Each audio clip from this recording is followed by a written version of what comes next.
Electronic media మిత్రులకు నమస్కారం. మనందరికీ తెలిసిందే, Telangana public service commission is a very prestigious organization. In fact, it is a constitutional body. రాష్ట్ర ముఖ్యమంత్రి గారు ఆ రోజు ప్రతిపక్ష నాయకుడుగా ఉన్నటువంటి సందర్భంలో అసెంబ్లీ ఎన్నికలు జరుగుతున్నటువంటి నేపథ్యంలో వారు స్వయంగా అనేక సభల్లో చెప్పారు, కాంగ్రెస్ పార్టీ అధికారంలోకి వస్తే మొదటి ఏడాదే 2 లక్షల ఉద్యోగాలు టీజీపీఎస్సీ ద్వారా నింపుతామని చెప్పి.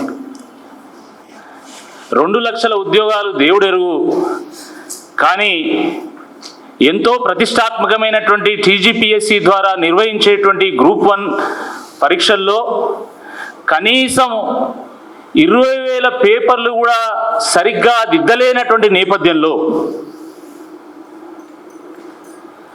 పిల్లల భవిష్యత్తును, ఈ రాష్ట్ర పరిపాలనకు దిశ నిర్దేశం చేసేటువంటి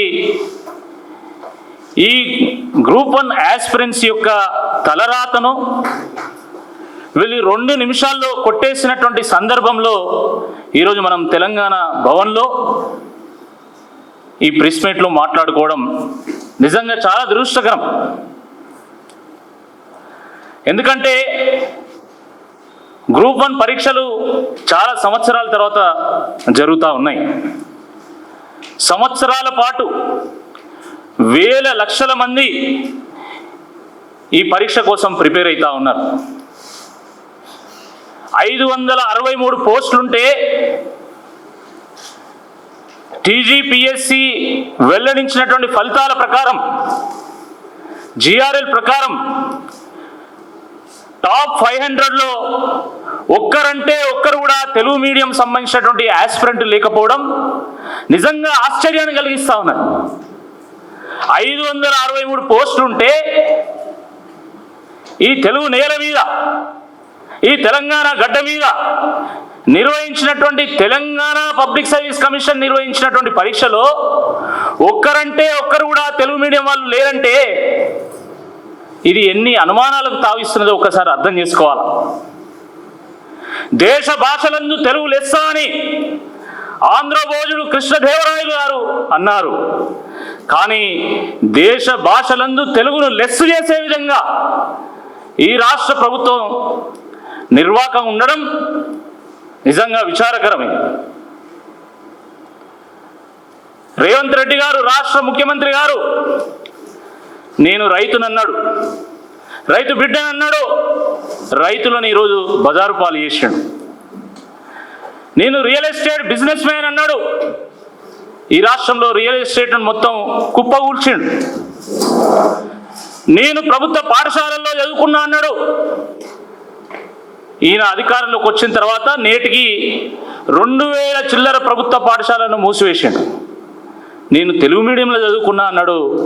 టీజీపీఎస్సీ ఫలితాల ద్వారా తెలుగును మొత్తం ఖతం చేసిండు ఈ రాష్ట్రంలో. ఇది వాస్తవం. ఇది తెలుగు భాష కోసం, తెలుగు ప్రజల ఆత్మ గౌరవం కోసం తెలుగుదేశం పార్టీని స్థాపించి ఢిల్లీలో తెలుగు ప్రజల ఆత్మ గౌరవాన్ని ఇనుపడింపజేసినటువంటి ఘనత ఎన్టీ రామారావు గారిది. తెలంగాణ యాసలో తెలంగాణ రాష్ట్రం కోసం, స్వపరిపాలన కోసం ఢిల్లీ మెడలు వంచి రాష్ట్రాన్ని సాధించినటువంటి చరిత్ర కేసీఆర్ గారిది. కానీ తెలుగును మొత్తం ఖతం చేసినటువంటి నేపథ్యం మాత్రం మన రేవంత్ రెడ్డి గారు. ఇది వాస్తవం కాదా అని నేను అడుగుతా ఉన్నా. 563 పోస్టులో టాప్ 500లో ఒక్కరు కూడా తెలుగు మీడియం విద్యార్థి లేనప్పుడు మీరు ఒక్క మాట చెప్తే సరిపోతుంది కదా.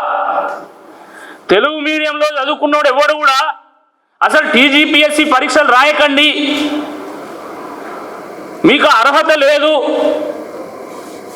మీరెవ్వరు కూడా ఎంఆర్ఓలు, డిప్యూటీ కలెక్టర్లు, డిఎస్పీలు, ఎంపీడీఓలు అయ్యేటువంటి సత్తా మీకు లేదు, మీరు చాతగానోళ్ళు అని చెప్పేస్తే అయిపోతుంది కదా.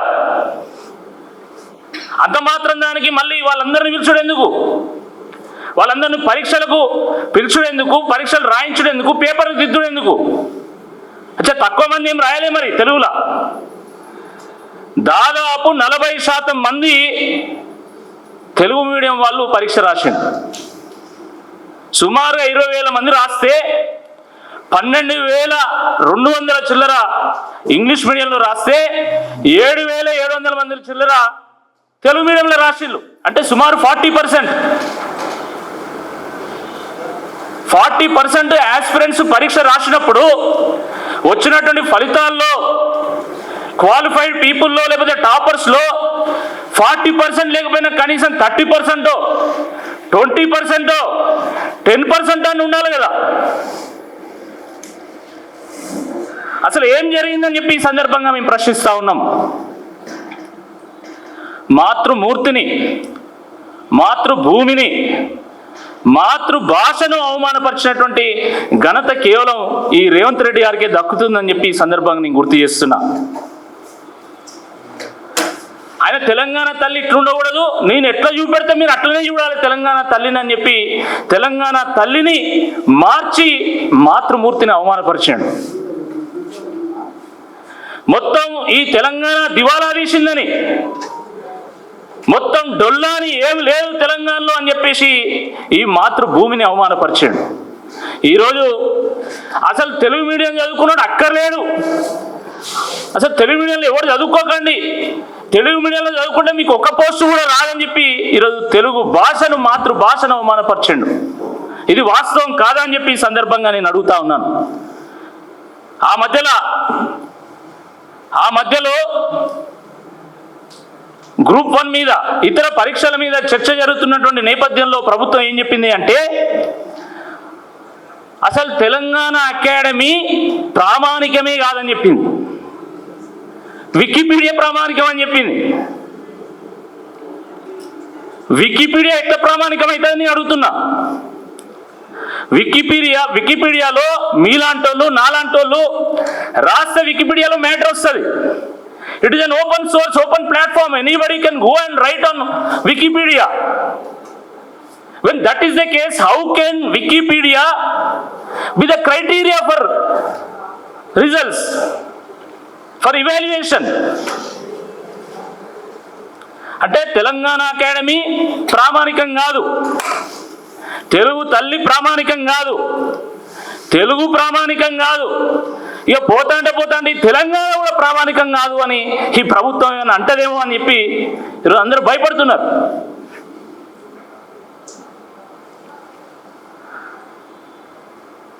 యూపీఎస్సీ చైర్మన్ బుర్రా వెంకటేశం గారు టీజీపీఎస్సీ చైర్మన్ బుర్రా వెంకటేశం గారు వారు చైర్మన్గా నియమితులు అయిన తర్వాత వారు నేరుగా వెళ్ళి యూపీఎస్సీ చైర్మన్ గారిని కలిశారు. యూపీఎస్సీ స్టాండర్డ్స్లో టీజీపీఎస్సీని తీర్చిదిద్దామని చెప్పారు. నిజంగా అందరం సంతోషపడ్డాం. ఎందుకంటే ఒక రాష్ట్ర పబ్లిక్ సర్వీస్ కమిషన్ అనేది ఎప్పుడు కూడా యూపీఎస్సీతో పోటీ పడాల. ఆ స్టాండర్డ్స్లో దాని యొక్క పరీక్షలను కానీ ఫలితాలను కానీ నిర్వహించగలగాలి. కాబట్టి టీజీపీఎస్సీని కూడా యూపీఎస్సీ స్టాండర్డ్స్లో తీర్చిదిద్దారని చెప్పేసి అందరం కూడా సంతోషపడ్డాం. స్వయంగా వారు కూడా ఒక మేధావి, ఒక ప్రభుత్వ పాఠశాలలో తెలుగు మీడియంలో చదువుకొని ఐఏఎస్ అయ్యి ఎంతో గొప్ప పేరు తెచ్చుకున్నారు. కానీ దురదృష్టకరమైనటువంటి విషయం ఏంటంటే వారి నేతృత్వంలో ఈరోజు తెలుగు మీడియం విద్యార్థులకు ఇంత అన్యాయం జరుగుతున్నది. ఇంత అన్యాయం జరుగుతున్నదని అశోక్ నగర్లో, దిల్సుఖ్ నగర్లో, కూకట్పల్లిలో ఉన్నటువంటి ఈ గ్రూప్ 1 ఆస్పిరెంట్స్ అందరూ కూడా నెత్తి నోరు మొత్తుకున్నా కనీసం ప్రధాన పత్రికల్లో కానీ ప్రధాన టీవీ ఛానల్ కానీ ఎక్కడ కూడా దీని గురించి కనీసం వార్త లేదు. కేవలం తెలుగు గురించి కాదు, ఈరోజు చర్చ. గ్రూప్ 1 పరీక్ష ఫలితాల్లో అనేక అవకతవకలు జరిగినాయి, ఎన్నో అనుమానాలు ఉన్నాయి. మొత్తం 46 పరీక్షా సెంటర్లలో టీజీపీఎస్సీ గ్రూప్ 1 పరీక్షలు నిర్వహిస్తే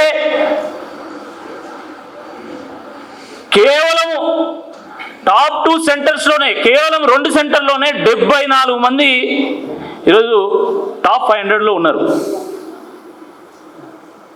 మొత్తం టాపర్లందరూ కూడా ఒక 10-15 సెంటర్లోనే ఉంటారు. మిగతా సెంటర్లో అసలు టాపరే లేరు. అది ఎట్లా సాధ్యమవుతుందని నేను అడుగుతున్నా. లక్షల మంది గ్రూప్ 1 కోసం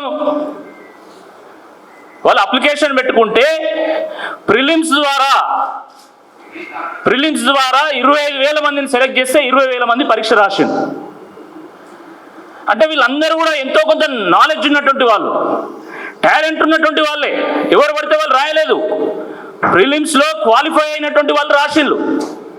మరి రాసినప్పుడు అన్ని సెంటర్లలో యావరేజ్గా ఫలితం రావాలి, కానీ కేవలం 1-2 సెంటర్లు లేదా కొన్ని సెంటర్లో ఫలితం వచ్చుడైంది. కొన్ని సెంటర్లలో అయితే ఒక్కరు కూడా క్వాలిఫై కాదు, ఒక్కరు కూడా టాప్ 500లో లేరు.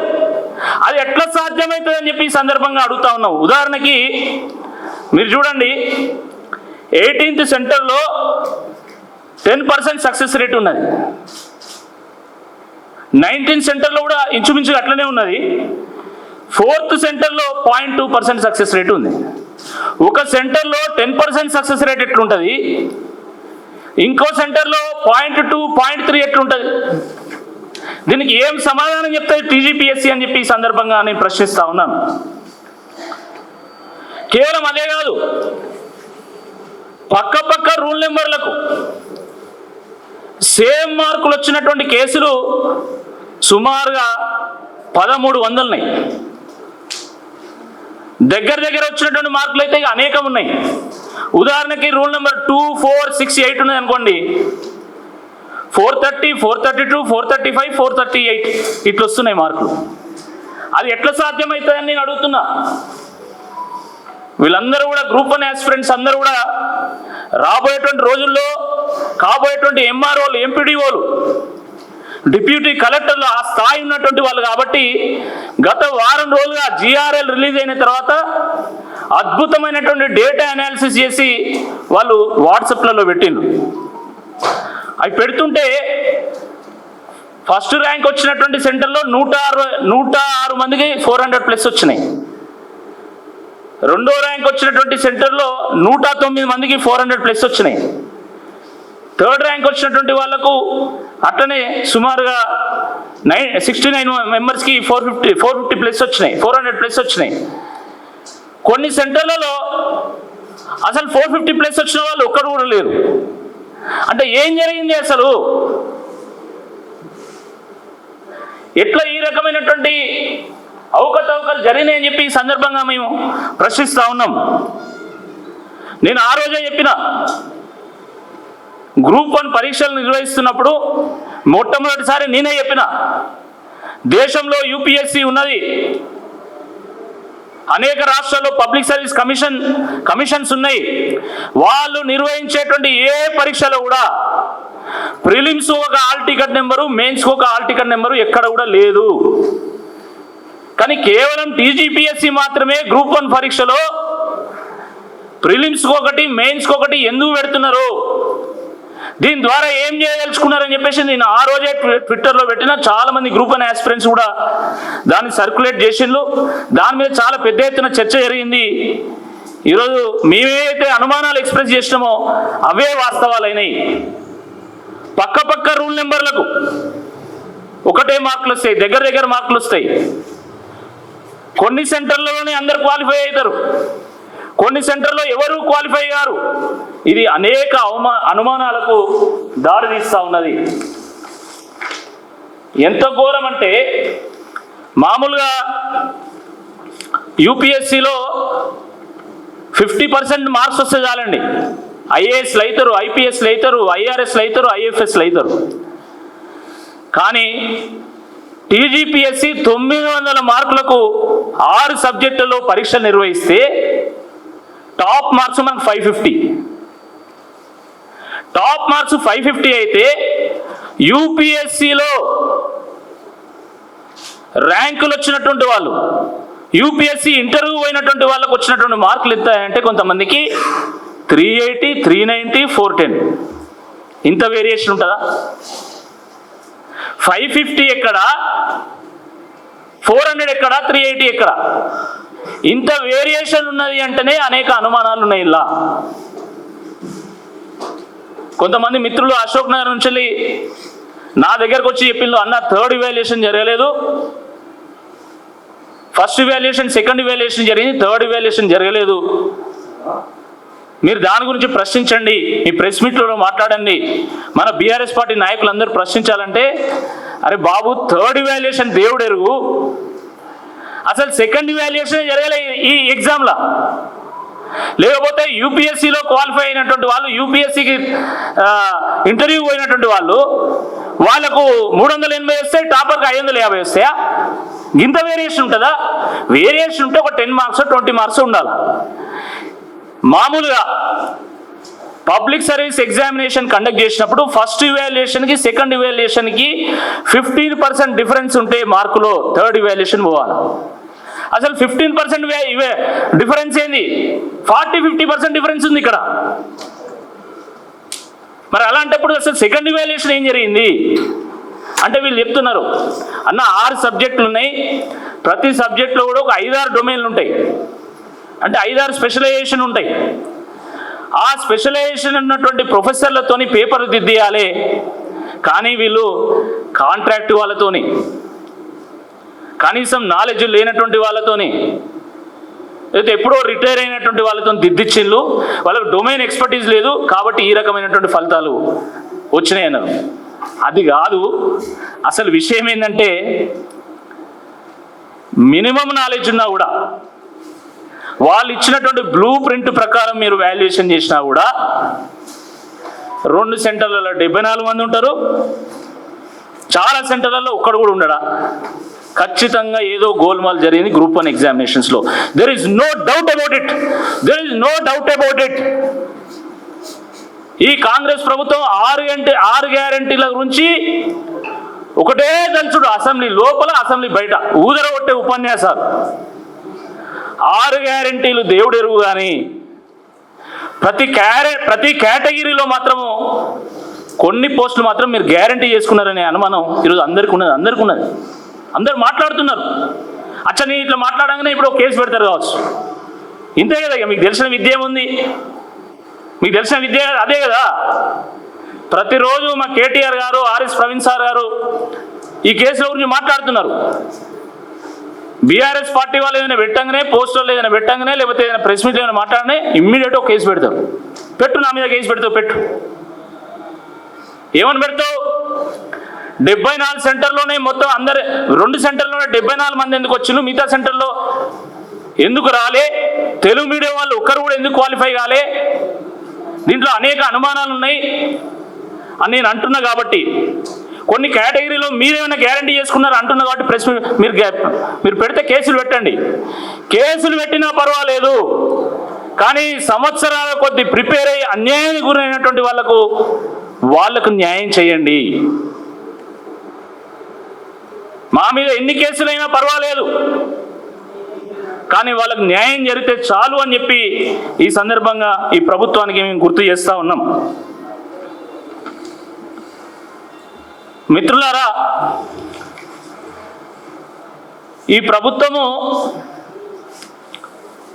31 జనవరి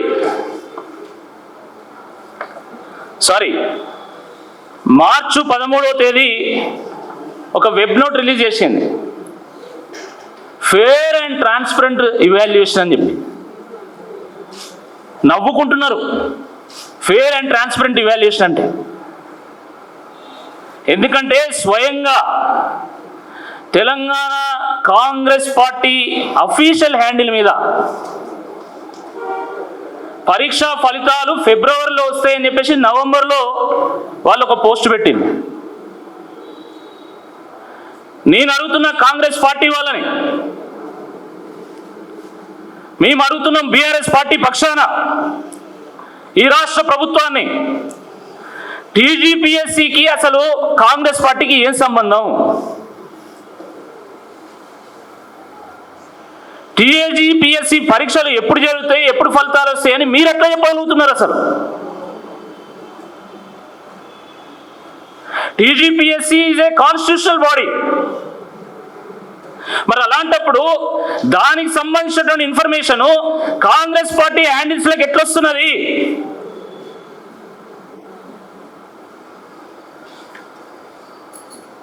జిఆర్ఎల్ రాకముందే ఈ పరీక్షలు రాసేటువంటి వాళ్ళు యాస్పిరెంట్స్ యొక్క టెలిగ్రామ్ గ్రూపుల్లో 400 నుంచి 450 వరకు ఇంతమందికి వస్తున్నాయి ర్యాంకులు.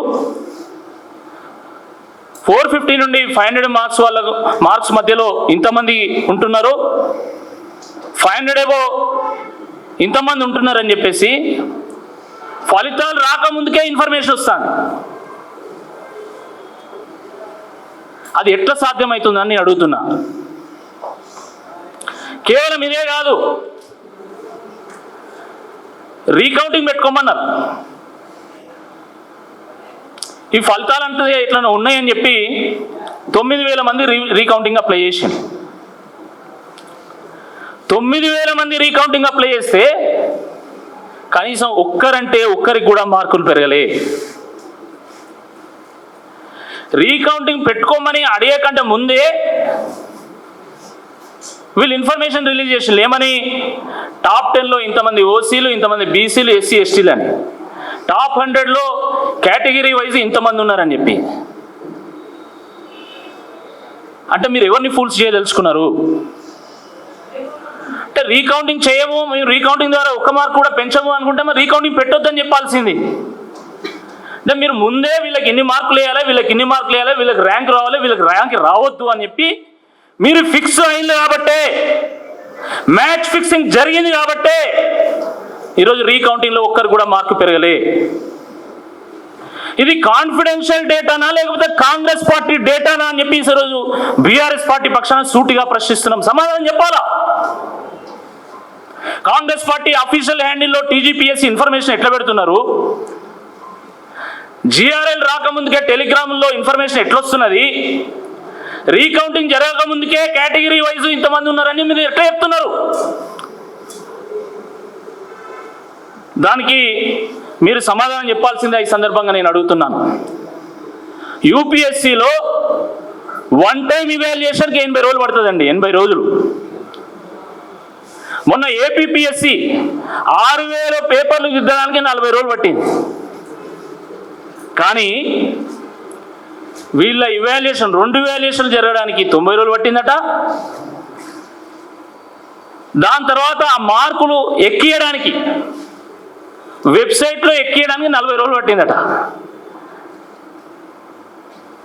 అంటే కౌంటింగ్ తొందర చేసిండ్రు, ఇవాల్యుయేషన్ తొందర చేసిండ్రు, మార్కులు లేటుగా ఎక్కించింది కానీ పక్కన ఉన్న వాళ్ళకి ఇన్ని మార్కులు ఇట్లా ఎక్కించింది. నాకు అది అర్థమవుతలేదు. కొంచెమన్నా సోయి ఉండాలి కదా, ఇట్లైనా బయటపడుతుంది మొత్తం వ్యవహారం అంతా బయటకు వస్తాయనే కనీసం సోయి జ్ఞానం ఉండాలి కదా. మార్కులు ఎక్కేయడానికి 40 రోజులు, ఒక్కొక్కరికి ఇన్ని మార్కులను ఇవాల్యుయేట్ చేయడానికి 90 రోజులు. ఏం జరిగింది? దీనికి టీజీపీఎస్సీ సమాధానం చెప్పాల్సిందే ఈ సందర్భంగా నేను కోరుతా ఉన్నాను. ఇంత జరుగుతుంటే, ఎందుకంటే ఇది ఆ పిల్లల భవిష్యత్తు కాబట్టి, రాష్ట్ర భవిష్యత్తు కాబట్టి జీవో 29 మీద ఇతర అంశాల మీద ఈ గ్రూప్ 1 ఆస్పిరెంట్స్ కొన్ని కేసులు వేసిండు. వాస్తవానికి టీజీపీఎస్సీ గ్రూప్ 1 ఎగ్జామినేషన్ మీద ఉన్న కేసులు భారతదేశంలో నాకు తెలిసి ఏ పబ్లిక్ సర్వీస్ ఎగ్జామినేషన్ మీద కూడా ఉండవు. 30-40 కేసులు ఉన్నాయి. 30-40 కేసులుంటే ముఖ్యమంత్రి గారు మొన్న రవీంద్ర బాధితులు ఏం మాట్లాడతారంటే, గ్రూప్ 1 మీద వీళ్ళు వేసినటువంటి కేసులన్నింటినీ నేను తుంగలో దొక్కించిన. అసలు నువ్వే కూడా తుంగలో దొక్కేయడానికి అంటే కోర్టుకు నీకేమైనా అవగాహన ఉన్నదా? ఏ రకంగా చెప్తున్నావు నువ్వు? ఈ దేశంలో చట్టాల మీద, న్యాయం మీద, న్యాయస్థానాల మీద ప్రజలకు నమ్మకం ఉంది. కానీ కానీ నీ వ్యవహారం చూస్తూ ఉంటే ఎక్కడో ఎవరో కాంప్రమైజ్ అయినట్టుగా ఈరోజు భయం కలుగుతూ ఉంది. కోర్టుల మీద సైతం నమ్మకం పోయేలాగా నువ్వు వ్యవహరిస్తూ ఉన్నావు. మొన్న 4 కోట్ల తెలంగాణ ప్రజల సాక్షిగా అసెంబ్లీలో ఎవరేమైనా చేసుకొని ఈ రాష్ట్రంలో ఉప ఎన్నికలు రావు. నాకు తెలుసు ఇది కోర్టులో ఉన్నది మ్యాటర్ సబ్జుడిస్ అయినా కూడా నేను చెప్తానా ఉప ఎన్నికలు రావంట. అంటే ఏంది? అందుకే కదా నిన్న కోర్టు మొట్టికాయలేసింది. సిగ్గు లేదు ముఖ్యమంత్రికి. మేము తప్పు చేసినాం, అసలు ఈయన మీద అప్పుడే కంటెంప్ట్ నోటీస్ ఇష్యూ చేయాల్సింది, ఈయన కోర్టును కూడా అవమానపరుస్తున్నాడు అని చెప్పేసి నిన్న కోర్టు మొట్టికాయలేసింది. ఇప్పటికైనా కొంచెం బుద్ధి తెచ్చుకోవాలా. అడిగేటువంటి ప్రశ్నలకు సమాధానాలు లేవు. కానీ ఓయిలో ఎవడు ఆందోళన చేయకుండా నేను ఆంక్షలు విధిస్తా, నీ అయ్యా జాగీరా ఇదేమన్నా? అరే నీలాంటి నియంత్రణ ఈ దేశంలో చాలా మంది వచ్చిళ్ళు పోయిళ్ళు. ఇందిరాగాంధీని ఓడగొట్టినటువంటి దేశం భారతదేశం. అలాంటిది ఎవరు గొంతెత్తొద్దు, ఎవరు మాట్లాడొద్దు, ఎవరు సోషల్ మీడియాలో పోస్ట్ పెట్టొద్దు, ఎవరు ఆందోళన చేయొద్దు. ఆ ఉస్మానియా గడ్డ పోరాటం చేస్తేనే కేసీఆర్ గారి నాయకత్వంలో తెలంగాణ వచ్చింది. మర్చిపోయిన వాడిని అడుగుతున్నా. ఆ ఉస్మానియా యూనివర్సిటీ విద్యార్థులు ఆత్మ బలిదానం చేసుకుంటే తెలంగాణ వచ్చింది, అది మర్చిపోయిన వాడిని అడుగుతున్నా. నువ్వు ఆంక్షలు విధిస్తే భయపడతామా? ఈ రాష్ట్రంలో ఉన్నటువంటి యువత భయపడుతుందా? అదే తెలంగాణ గడ్డ మీద పుట్టినటువంటి ప్రతి బిడ్డ డిఎన్ఏలో తెగింపు ఉంటుంది, తిరుగుబాటు ఉంటుంది, త్యాగం ఉంటుంది. ఎంతటి వాడినైనా ఎదిరించగలుగుతాం. నిజాంనే తరిమి కొట్టినటువంటి గడ్డ ఈ తెలంగాణ గడ్డ. కాబట్టి నువ్వు పెద్ద లెక్క కాదు, ఇది గుర్తుపెట్టుకోవాలా. ఎవడు మాట్లాడితే వాని మీద లాఠీ చార్జ్ చేస్తా, నేను భూములు గుంజుకుంటా, ప్రజల ఆస్తులు గుంజుకుంటా, కానీ నా మీద ఎవడు మాట్లాడొద్దు. తప్పును తప్పు అని చెప్తే వాని గొంతు విసుకుతా, లాఠీ చార్జ్ చేస్తా. ఏం జరిగింది హెచ్సిలో? కోర్టు ఏం చెప్పింది? ఈరోజు కోర్టు ఇచ్చినటువంటి తీర్పు రేవంత్ రెడ్డి గారి ప్రభుత్వానికి ఒక చెంపపెట్టు లాంటిది. చెంపపెట్టు లాంటిది. హైడ్రోలో ఓడిపోతీవి, మూసీలో ఓడిపోతీవి, లగచర్లలో ఓడిపోతీవి, ఫ్యూచర్ సిటీలో ఓడిపోతీవి. ఇప్పుడు హెచ్సిలో కూడా ఓటమి తప్పలే. బిడ్డ తెలంగాణ ప్రజలతో పెట్టుకుంటే ఎవరికైనా ఇది తప్పదు, ఓటమి తప్పదు అని చెప్పి ఈ సందర్భంగా హెచ్చరిస్తున్నా. కాబట్టి మీ సందర్భంగా ఒకటే అడుగుతున్నాం. తెలంగాణ భవన్ నుండి తెలంగాణ ప్రజల పక్షాన ఒక ప్రతిపక్ష పార్టీగా ఈ గ్రూప్ 1 పరీక్షలో జరిగినటువంటి అనేక అవకతవకల మీద కంప్లీట్ డీటెయిల్స్ ఇచ్చినాం. మొత్తం డీటెయిల్స్ కూడా మేము మళ్ళీ ప్రెస్కి రిలీజ్ చేస్తాం. దమ్ము ఉంటే మాకు సమాధానం చెప్పాలా, లేకపోతే మా మీద ఎన్ని కేసులు పెడితే పెట్టు, మాకు సమాధానం చెప్పాలి. గ్రూప్ 1 ఆస్పిరెంట్స్కి న్యాయం చేయాలి. ఈ పరీక్ష పేపర్లను మళ్ళీ రీవాల్యుయేట్ చేయాలి. లేకపోతే మళ్ళీ పరీక్ష అయినా నిర్వహించాలా. అంతే తప్ప ఈ ఫలితాలతో ముందుకెళ్తే మాత్రము తప్పకుండా ఆ యువత యొక్క ఆశల మీద నీళ్లు చల్లినట్టే. వాళ్ళ భవిష్యత్తును నీరుగార్చినట్టే. ప్రజల యొక్క నమ్మకాన్ని వమ్ము చేసినట్టే. కాబట్టి దీని మీద మీరు ఎంక్వైరీ వేసుకుంటారా, మీరు ఒక కమిటీని వేసుకుంటారా, మీరు ఏం చేస్తారో మీ ఇష్టం. కానీ ఈరోజు అశోక్ నగర్ విద్యార్థులు అడుగుతున్నటువంటి ప్రశ్నలకు సమాధానం చెప్పాలా. ముఖ్యమంత్రి తన ఉద్యోగం కాపాడుకోవడానికి 41 సార్లు ఢిల్లీ వేయండు. సరే తప్పులేదు, నీ ఉద్యోగం నువ్వు కాపాడుకోవడానికి నువ్వేమైనా చేస్తావు. రాష్ట్ర ప్రజల సొమ్ము తగలబెడతావు, నువ్వేమైనా చేస్తావు, నీకు అధికారం ఉన్నది. మరి వీళ్ళ ఉద్యోగాలను ఎవరు కాపాడాలి? ఈ రాష్ట్ర యువత భవిష్యత్తును ఎవరు కాపాడాలా? 41 సార్లు అక్కడికి పోవడానికి టైం ఉంటుంది. 41 నిమిషాలు ఈ విద్యార్థులతో ఈ యువతతో మాట్లాడడానికి సమయం ఉండదా? తెల్లారు లేస్తే ముఖ్యమంత్రి నన్ను ఎవ్వరు గుర్తుపడతలేదు ఈ రాష్ట్రంలోని ఒకటే బాధపడు పాపం. ఏడ్చుడు ఒకటే తక్కువ ఉన్నది, ఇక ఏడ్చుడు ఒకటే తక్కువ ఉన్నది. ఈ రాష్ట్రంలో ఈ దేశంలో నిన్ను ఎవడు గుర్తుపట్టినా గుర్తుపట్టకపోయినా ఈ రాష్ట్ర యువత ముఖ్యంగా అశోక్ నగర్లో ఉన్నటువంటి విద్యార్థులు ఆస్పిరెంట్స్ మాత్రం తప్పకుండా గుర్తుపడతారు. నిన్ను గుర్తుపడతారు, నువ్వు వాళ్ళకి ఇచ్చినటువంటి ఎన్నికల హామీలను గుర్తు చేస్తారు. నువ్వు అశోక్ నగర్ పోతే ఎల్లకాలం జీవితాంతం మళ్ళీ అశోక్ నగర్ మర్చిపోకుండా నువ్వు అన్నీ గుర్తుపెట్టుకునేలా కూడా చేస్తారు. అది కూడా చెప్తున్నాం. కాబట్టి దయచేసి అశోక్ నగర్కి రండి. ఎందుకంటే విద్యాశాఖ మంత్రిని పిలుద్దామంటే నువ్వే విద్యాశాఖ పెట్టుకుంటేవి. ఒకవైపు తెలంగాణ రైజింగ్ అంటాడు, ఇంకోవైపు ఈయనే విద్యాశాఖ పెట్టుకుంటాడట. మొన్నటిదానికి అందరూ అనుకున్నది ఏంటంటే ఈ మంత్రివర్గ పునర్వ్యవస్థలో భాగంగా కొత్త ఆయన ఎవరైనా వస్తారు కావచ్చు విద్యాశాఖ మంత్రి అని అందరికి హోప్ ఉండే. మొన్న అసెంబ్లీలో మాట్లాడుకుంటా నేనే విద్యాశాఖ మంత్రి అనగానే మొత్తం విద్యార్థుల గుండె మీద బండేసినట్టు అయింది. అబ్బా మళ్ళీ ఈ దుర్మార్గుడైనా మాకని ఆ రకంగా ఉన్నది వ్యవహారం. కాబట్టి మీరే విద్యాశాఖ మంత్రి, మీరే ఈ ప్రభుత్వానికి అధినేత, ముఖ్యమంత్రి, టీజీపీఎస్సీకి సూచన చేయగలిగే వాళ్ళు మీరే. కాబట్టి మేము అడిగినటువంటి ప్రశ్నలకు సమాధానం చెప్పి వీళ్ళ భవిష్యత్తును కాపాడాల్సిందిగా ఈ సందర్భంగా నేను డిమాండ్ చేస్తున్నా. లేదంటే తప్పకుండా వాళ్ళు పెద్ద ఎత్తున ఉద్యమిస్తామని చెప్పేసి వాళ్ళే చెప్తున్నారు, కోర్టుకు పోతామని చెప్తున్నారు.